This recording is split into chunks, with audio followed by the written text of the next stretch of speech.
A good education can change anyone, but not everyone. Alam po niyo kung bakit? Tingnan po niyo yung mga colleagues ko sa House of Representatives. I thought they had good education. I thought they were all taught by good teachers like you. I believe they have valued all our laws and our traditions, as the teachers always say during our years of education. Pero tingnan ninyo yung nangyari. I was only defending our rules in the House of Representatives.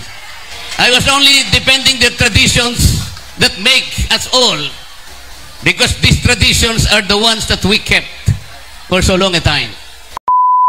Marami naman po kayong tinuruan, mas marami po yung magagaling kesa doon sa mapupurol ang ulo. Madayaw na aga, kamayo hurot. Secretary Avalos, Senator Win Gatchalian, Governor Nino Uy, my friend, Mayor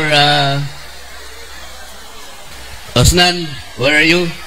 Hindi ko na po babatiin lahat yung mga opisyales na nandito ngayon, both sa Caraga or Davao Oriental, dahil binanggit na pong isa-isa ni Mayor Osnan kanina. Babatiin ko na lamang po ang mga guro na nandito ngayon, sapagkat today is the World Teachers Day. Nung binata po ako, marami po akong nakilalang mga dalaga. Meron pong mga accountant, merong abogado, merong doktor, merong nurse. Magaganda po sila lahat. Pero sabi ko, pag mag-aasawa ko, gusto ko teacher ang maging asawa ko. Kaya ang asawa ko po ay isang teacher. Nakagaya po ninyo. Ang sabi po nila, invest in our teachers and our children will succeed. Naalala ko po yung Magna Carta for Public School Teachers. It's an old law enacted in 1966, some 58 years ago. Doon nakalagay po yung maraming benefits sa mga teachers. Meron po doon na cost of living allowance. Ang sabi po doon, at least the teacher's salary should keep in pace with the living expenses, and the allowance should be given and be based automatically on the living cost index. On an annual basis, the Secretary of Education should submit to Congress, ang sabi po doon, a recommendation for an appropriation for this cost of living expenses. Nangyayari po ba yun sa inyo? Meron pa pong sinasabi na special hardship allowance. Ito po ay yung pong exposure ninyo to difficult situation from commuting to your assignments and other exposures. Ang sinasabi po doon, you should be paid at least 25% of your monthly salary. Nangyayari po ba yun? Meron pa pong sinasabing medical examination and medical treatment which will be given free to all teachers. At kapag ka sa medical examination napatunayan meron kayong sakit, you will be treated for free. Nangyayari mo ba ito? Sana po darating ang araw makasama ko si Senator Win Gatchalian para kaming dalawa po by the oversight function of the Senate. Titingnan po nating mabuti kung napatutupad na mabuti ang Magna Carta for Public School Teachers.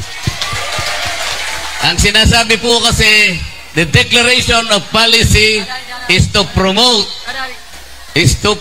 and improve the social and economic status of public school teachers, their living and work conditions, including the requirements for employment and career prospects.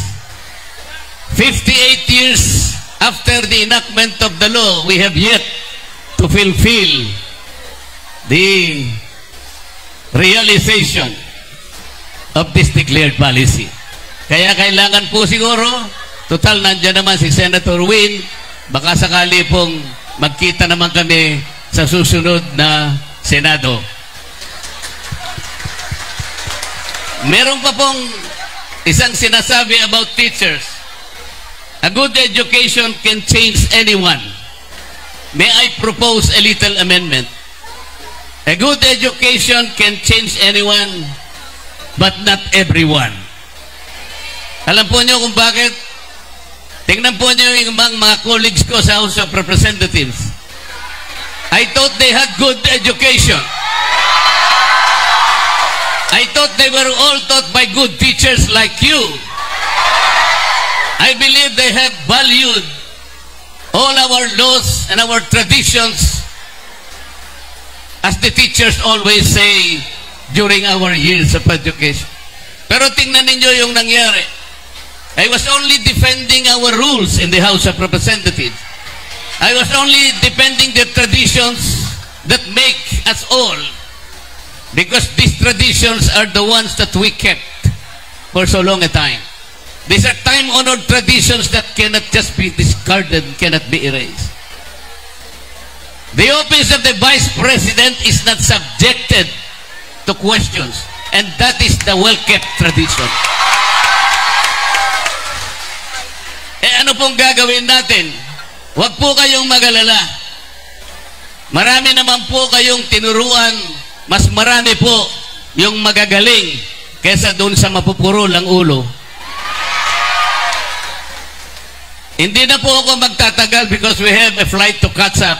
Ang sasabihin ko lamang po sa inyo, kayo pong mga teachers, na alam ko po ang buhay nyo sapagkat ang aking may bahay ay katulad ninyo, I implore that you continue to be heroes.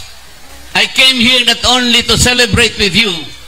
I came here not only to pay tribute to you, but I came here to seek your solace, your guidance, and your inspiration to what is happening in the House of Representatives. Huwag po kayong mag-alala. Yung itinuro po nyo sa inyong magagaling na estudyante will be kept forever in our hearts, and we will fight whatever it takes. I'd like to end by saying this to the people of the municipality of Caraga and to the rest of the people of Mindanao. Gikan sa akong kasing-kasing, gihigugma ko kamong tanan. Thank you. Thank you. Umani naman ito ng iba't ibang reaksyon mula sa ating mga netizens. Ayon kay Frolan Yamate, mabuhay ang gumagawa ng tama para sa bayan, sana po manalo po kayo bilang senador.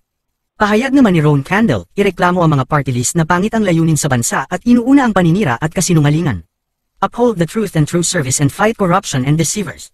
At ito naman ang saloobin mula sa ating kababayan na si Miguel Montero. Well said Congressman Rodante Marcoleta, you're always number one in our heart, basta sa election na lang tayo babawi sa bangag ng gobyerno ngayon. Mga kababayan, feel free to comment below para maglabas ng saloobin sa balitang ito.